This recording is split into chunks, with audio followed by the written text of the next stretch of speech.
السلام علیکم دوستو، آپ دیکھ رہے ہیں اردو فیکٹس۔ دوستو، دنیا کی ان گنت پہلو ایسے ہیں جو آج تک کسی انسان پر ظاہر نہیں ہو سکے، جبکہ لاتعداد پہلو ایسے بھی ہیں جو کہ ظاہر ہو کر بھی اکثر انسانوں کی نظر سے اوجھل ہے۔ یہ دنیا ہماری سوچ سے بھی کئی زیادہ عجیب اور حیرت انگیز ہے، اور ان میں سے چند عجیب و غریب چیزیں سرفہرست ہیں جن کا ذکر آج ہم اپنی اس ویڈیو میں کریں گے۔ اور یہ وہ چیزیں ہیں جن سے لوگوں کی ایک بڑی تعداد ناواقف ہے، اور یہی مناظر دنیا کو انتہائی عجیب اور حیرت انگیز بناتے ہیں۔ کوکونٹ کریب، 1 میٹر لمبا انوکھا کیکڑا۔ دوستو، یہ دنیا کے سب سے بڑے کیکڑوں کی ایک قسم ہے۔ ان کیکڑوں کا وزن 4 کلو گرام تک ہوتا ہے، جبکہ ان کا قد 1 میٹر تک بلند ہو سکتا ہے۔ یہ کیکڑے بحر ہند اور بحر اوقیانوس کے مختلف جزائر میں پائے جاتے ہیں۔ پگبی مرموسیٹ، دنیا کا سب سے چھوٹا بندر۔ دوستو، یہ دنیا کا سب سے چھوٹا بندر ہے، اور یہ جنوبی امریکہ کے مغربی ایمیزون کے برساتی جنگلات میں پایا جاتا ہے۔ اس بندر کا وزن صرف 100 گرام ہوتا ہے۔ یہ ہریالی یا پھر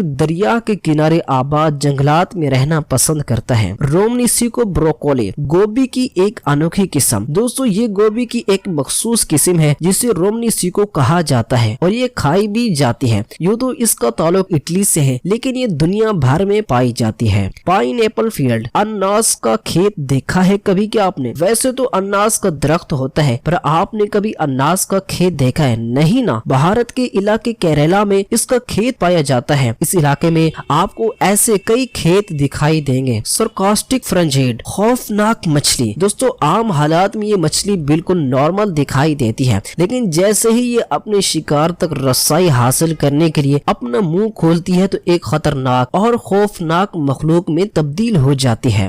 ریڈ کریپ مائگریشن، ہجرت کرتے لاکھوں کیکڑے۔ دوستو، ہر سال موسم خزاں کے دوران 120 ملین کیکڑے آسٹریلیا کے کرسمس جزیرے سے سمندر کی جانب ہجرت کرتے ہیں، اور جب یہ سڑک پار کر رہے ہوتے ہیں تو اس وقت اکثر ٹریفک کو بھی روک دیا جاتا ہے۔ رنگ ٹیل کیٹ، عجیب و غریب بلی۔ دوستو، اس بلی کا تعلق در حقیقت روکون نامی جانوروں کے خاندان سے، اور یہ شمالی امریکہ کے خشک خطوں میں پائی جاتی ہے۔ اس بلی کی خاصیت اس کی عجیب و غریب دم ہے۔ کینن بال ٹری، میوہ والا درخت۔ دوستو، اس درخت کو کئی ناموں سے جانا جاتا ہے، جس میں ایک کینن بال ٹری بھی ہے۔ اس درخت پر برازیل کے مشہور میوے کثیر تعداد میں اگتے ہیں، جسے برازیل نٹ کے نام سے جانا جاتا ہے۔ لیٹیکولر کلاؤڈ، اڑن تشتری جیسے بادل۔ دوستو، بادلوں کی یہ شکل اس وقت وجود میں آتی ہے جب پانی سے بھرے بادل مختلف تہوں میں ایک دوسرے کے اوپر آ جاتے ہیں۔ پہاڑ کی چوٹی پر نظر آنے والے ان بادلوں کو اس وقت لوگ ایک اڑن تشتری کے طور پر شناخت کرتے ہیں۔ رینبو ٹری، رنگین درخت۔ دوستو، یہ قوس قزح کے رنگوں کے حامل درخت یوکلٹس نامی درخت کی ایک قسم ہے، جو کہ نیز شمالی کرہ میں پایا جاتا ہے۔ درخت پر موجود یہ رنگ قدرتی ہیں، اور درخت کی چھال کے نیچے سے مختلف اوقات میں چھلکتے ہیں۔